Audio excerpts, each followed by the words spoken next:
નમસ્કાર. પાટીદાર નેતાનો ભયંકર ખુલાસો.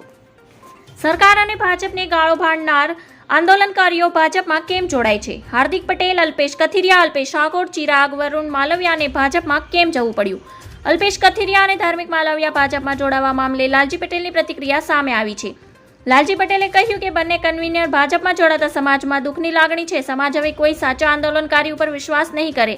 જેને જેમાં જોડાવું હોય ત્યાં જોડાય, પરંતુ સમાજના પ્રશ્નો ભૂલે નહીં. આ પાટીદાર આંદોલનકારીઓએ ગુજરાત સરકાર અને ભાજપને ભાંડવામાં કંઈ બાકી રાખ્યું ન હતું, પરંતુ આંદોલનના વાવટા સમેટવા અને બાદમાં એકાએક આંદોલનકારી ભાજપમાં જોડાઈ ગયા. લાલજી પટેલે કહ્યું કે પાટીદાર અનામત આંદોલન વખતે આ બધાય પાટીદાર નેતાઓ જાહેર મંચ પરથી બોલતા હતા કે બાપુ લડે થે ગોરો સે, હમ લડેંગે ચોરો સે. હવે આ નારાનું શું થશે? રાજકારણમાં પ્રવેશ કરવા માટે આંદોલનકારીઓ પાટીદાર સમાજનો દુરુપયોગ કર્યો તે વાત સાચી છે. ધન્યવાદ. જય હિન્દ.